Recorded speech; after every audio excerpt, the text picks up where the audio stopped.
Class 11 chapter number 9 topic है sequence and series.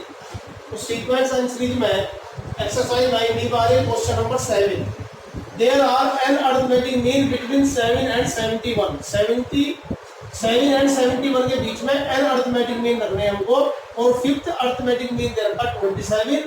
Find the value of n, find the value of n निकालना है। तो ए हमारा 7 है, हमने 7 और 71 के बीच में एन अरिथमेटिक मीन रख दी। ए की वैल्यू 7, एल की वैल्यू 71।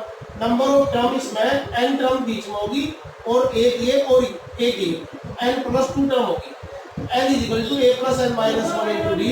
एल की वैल्यू 71, ए की वैल्यू 7, एन की जगह एन प्लस 2 रखेंगे 1 माइनस 1 डी। इसको इधर माइनस करा 64 आ गया, एन प्लस 1 इंटू डी आ गया, डी की वैल्यू आ गई 64 अपॉन एन प्लस 1। ये हमें गिवन है क्वेश्चन में। पांचवा अरिथमेटिक मीन 27 है, तो इसकी जगह लिखता हूं 27। और पांचवें अरिथमेटिक मीन का फार्मूला है ए प्लस के 5d। ए की जगह लिखा 7, 5 डी की जगह लिखा 64 अपॉन एन प्लस 1। इसको इधर माइनस करा, ये आ गया 20। इधर इसकी मल्टीप्लाई करी 320 बटे एन प्लस 1, क्रॉस मल्टीप्लाई करी 20 n plus 20 equal to 320। 20 n is equal to 320 minus के 20, ये आ गया 300। तो एन की वैल्यू आ गई 300 बटे 20 15। तो इसमें नंबर ऑफ टर्म इसमें 15 है एन की वैल्यू। क्वेश्चन नंबर 8 पर आगे, the arithmetic mean A and B. A और बी का अरिथमेटिक मीन है हमारा A N plus 1 plus B की पावर एन प्लस 1 बटे ए की power N B plus B की power N. Find the value of N, value of N निकालनी है।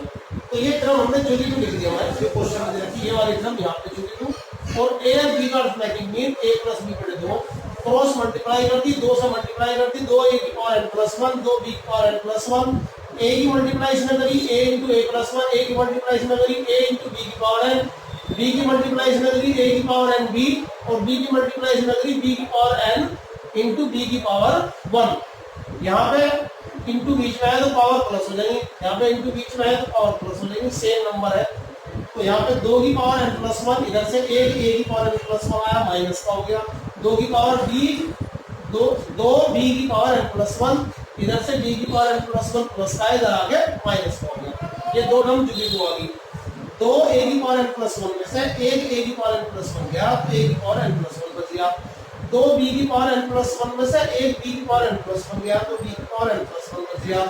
ए बी की पावर एन प्लस ए की पावर एन बी यहाँ बच गया। फिर ए की पावर एन प्लस 1 जुड़ो, तो इसमें जो से ए की पावर ज्यादा है उसको लिया इधर माइनस, ऐसे ही इसको लेके उधर एक माइनस का हो गया। इन दोनों में से कॉमन लिया ए की पावर एन, यहाँ ए की पावर एन बाहर निकल गया तो कितना आएगा ए माइनस बी। जब बी की पावर एन कॉमन लेंगे तो यहाँ बचेगा ए माइनस, और बी की पावर एन कॉमन चलेगा तो बी की पावर 1 मतलब बी बचेगा। ए माइनस बी से ए माइनस बी कट गया, ये चला गया डिवाइड में, तो जब डिवाइड में चला गया ये आ गया ए की पावर एन बटे बी की power N equal to A.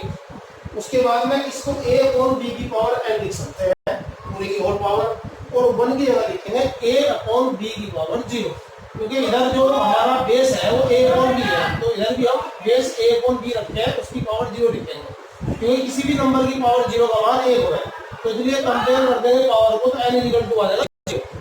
That's all. ये क्वेश्चन नंबर 8 आपका समाप्त हो गया। और इस एक्सरसाइज के क्वेश्चनों का मैं फोटो आपको भेज रहा हूँ, बाकी क्वेश्चन करिए आप इसके। नेक्स्ट क्वेश्चन करके कराए जाएंगे, और आप चैनल को सब्सक्राइब करिए ताकि आपको आगे की वीडियो